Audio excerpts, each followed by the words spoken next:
Today is Friday, which means it's time to help a local rescue animal find its forever home. Asher Davis is here from Ruff Start Rescue, and of course you've got a friend with you. I do. Isn't he cute? This He's is so Dudley. Sweet. Dudley? Dudley, yes. Yep, and he is about 15 weeks, so he's still a baby. And he is just the cutest little thing. He's actually a pit bull cane corso, so a mastiff. So he's going to be a big boy. And he's dressed for the season too. I like his Santa collar. Yes, he's festive today. Would you like to sit here? Yeah, so he's available right now for adoption. He just got neutered this week, so he is ready to go. Yep, big week for him. And he does, so in case he gets adopted, just so everyone knows, he actually has siblings that are also on the rescue, available for adoption. And he does good with everyone.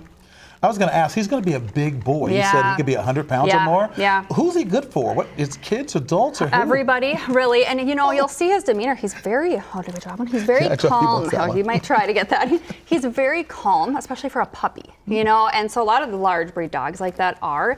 But yeah, he could get up to be 100 pounds. So just something to be aware of. Like if you were to live in an apartment, you know, that might be okay, but make sure you have a plan to go out for a lot of walks and a lot of runs to get that exercise.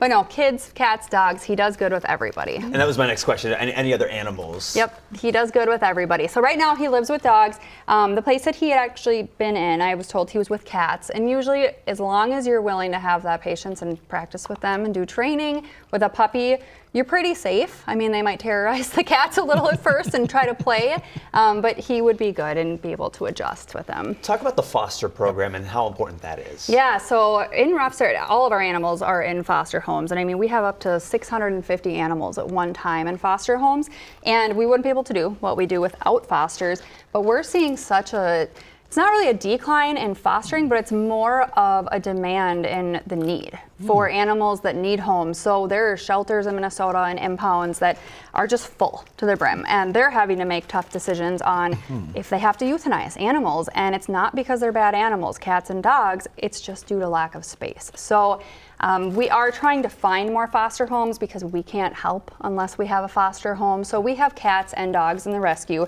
Fosters get to pick. So we don't, dictate what they take. If they want a cat or a dog, a puppy, a senior dog, you kind of get to decide what's going to be best in your environment, fostering, and then we pay for everything. I was going to ask, how much does it cost to foster? Yeah, so nothing. So we pay for everything. So we make sure we get them fully vetted. So spayed, neutered, all their vaccines. Ruff Start pays for all of the food, all of the supplies. The only thing fosters really would need to, maybe have a small expense would be gas money, driving them to vet appointments or meet and greets.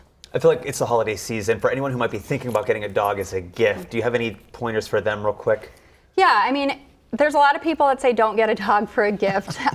We say more so it's okay if you do, but have those discussions beforehand and make it more of a surprise, but have those discussions ahead of time. So who's going to be responsible to take care of them is kind of the big, and don't count on your kids to do it. So he wants that treat. Yeah, well, thanks for bringing Dudley by. I'm sure he won't need a foster. Someone's going to find him a great home. So thank you so much for bringing him in today. Thank you.